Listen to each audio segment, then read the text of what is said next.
When an apple detaches from a branch, it falls. Why?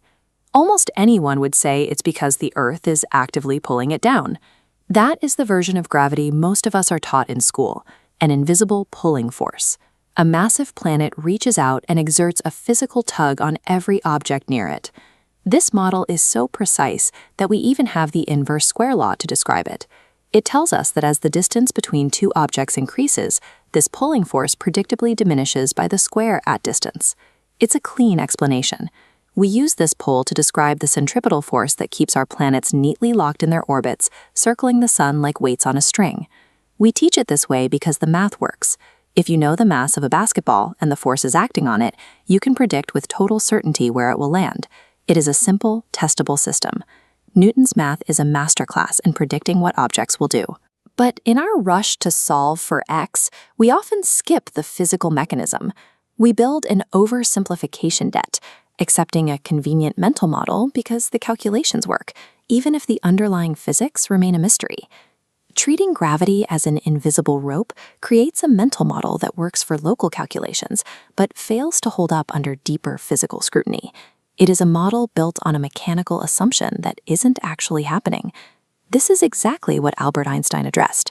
He looked at the predictable, math-driven universe Newton saw, but identified a different cause for the motion.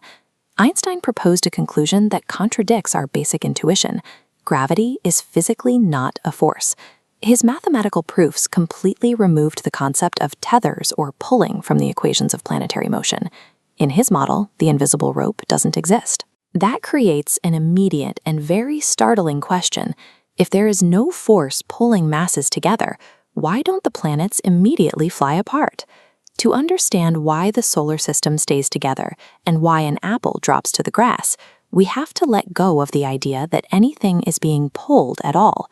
Finding the truth requires looking at the universe not as an empty room filled with ropes, but as a woven fabric.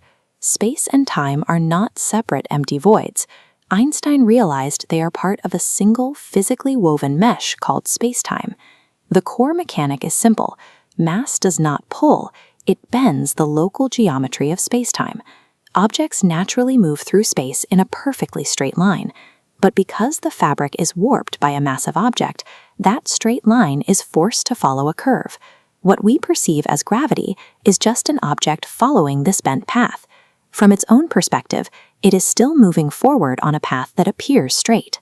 An apple falling and a planet orbiting are doing the exact same thing.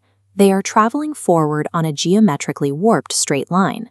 To see how a straight line can look bent, imagine two people starting on opposite coasts of the US, walking perfectly parallel to each other.